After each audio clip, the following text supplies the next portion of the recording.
Joshua at the battle of Jericho, Jericho, Jericho. Joshua at the battle of Jericho, and the walls come tumbling down.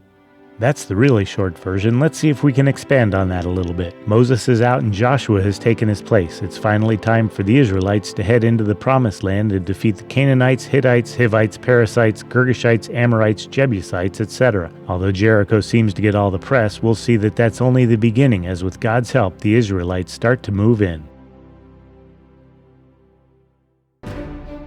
It's time for Joshua to put his money where his mouth is. 40 years ago, he and Caleb said that with God's help, they could defeat all these big, mean, scaryites, even though no one else seemed to agree. Now it's time for him to show what he can do. Joshua sends 2 spies to check things out. They wind up at the home of Rahab, a prostitute, really, who hides them from the king of Jericho. Then she makes a deal. She won't tell the king where they're hiding if they promise to save her and her family when they attack. Done. The spies return, and even though the river was at flood stage, the Israelites crossed the Jordan River on dry ground. Ooh, deja vu. Joshua laid out God's battle plan, march around the city for 7 days, then blow some trumpets. Doot, doot, doot, doot. And it worked. Who'd have thought? The walls fell and the city was destroyed just like God said. Achan sinned and they lost the next battle against little Ai. Once they got that straightened out, they won every battle. Once God even stopped the sun from setting so that they could win. The Gibeonites made a tricky treaty with Joshua that came back to haunt him, but the rest of the ites were defeated. The Amorite kings got scared and made an alliance to stand together against these Hebrews, but that didn't help. The Hittites, Amorites, Jebusites, Perizzites, etc. from the cities of Hebron, Gezer, Megiddo, etc. were all defeated. Then the Israelites divided up the map between the 12 tribes and finally took their place in the land that God had promised to Abraham ages ago.